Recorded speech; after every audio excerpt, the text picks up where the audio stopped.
Gosh, it looks like the Democrats, the corporate media, and yes, a lot of the scientific so-called establishment have a bit of a case of long COVID. Now, last week here on the program, we talked about the incredible effort by so many to avoid what was the obvious truth, that COVID leaked from a Wuhan biological lab and didn't just emerge magically when some guy decided to pick the wrong day to order the pangolin soup. Crazy, right?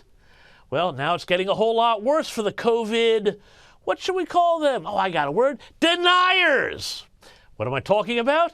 Let's find out as we go busting the narrative.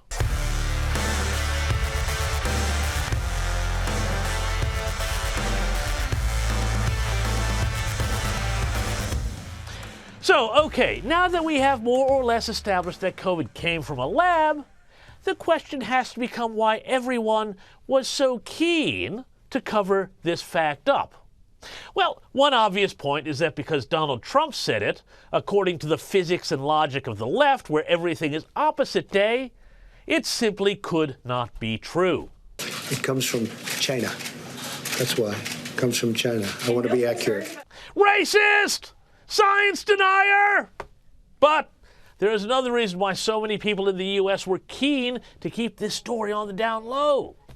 You see, when it comes to the gain-of-function sort of research that was likely used to amp up the power of a regular old coronavirus and then get the entire world sick, killing millions, well, the American government, turns out, through Anthony Fauci's National Institutes of Health, remember that guy, was likely in on it. For a long time, this was dismissed as something of a conspiracy theory, or as I like to call it, coming attractions. NBC was quick to say this was a fever dream of the far right. Bill Gates, yeah, now I know what you're thinking, was also quick to call it out.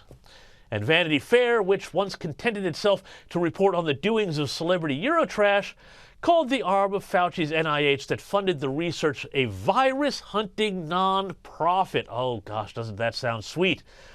Well, non-profits never do anything bad, right? Anyway, fast forward to 2023. The pandemic is all but over. The Republicans have control of Congress, and the truth is coming out. Here's Marjorie Taylor Greene quizzing Dr. Robert Redfield, a former director of the CDC, on what happened. Dr. Redfield, did you agree, in your opinion, with Dr. Anderson's assessment at the time that this virus did look engineered?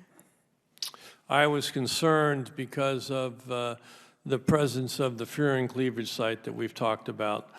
And I think it's important to understand what that cleavage site does. That cleavage site totally changes the orientation of the binding domain of COVID.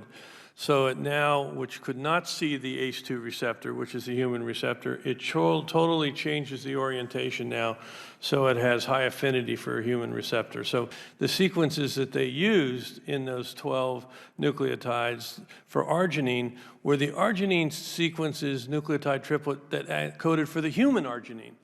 So why did this virus have the arginine sequences for human there, not bat? It was very disconcerting to me. It looked like this virus was engineered. What you're observing and speaking of, is this something that would be in line with gain-of-function research and the capabilities it would provide to a virus? Yeah, I mean, basically this lab published in 2014 that they accomplished in this, allowing the coronaviruses that they were working with in the lab to bind to the ACE2 receptor in humanized mice. And the only way they did that was by reorienting the binding domain.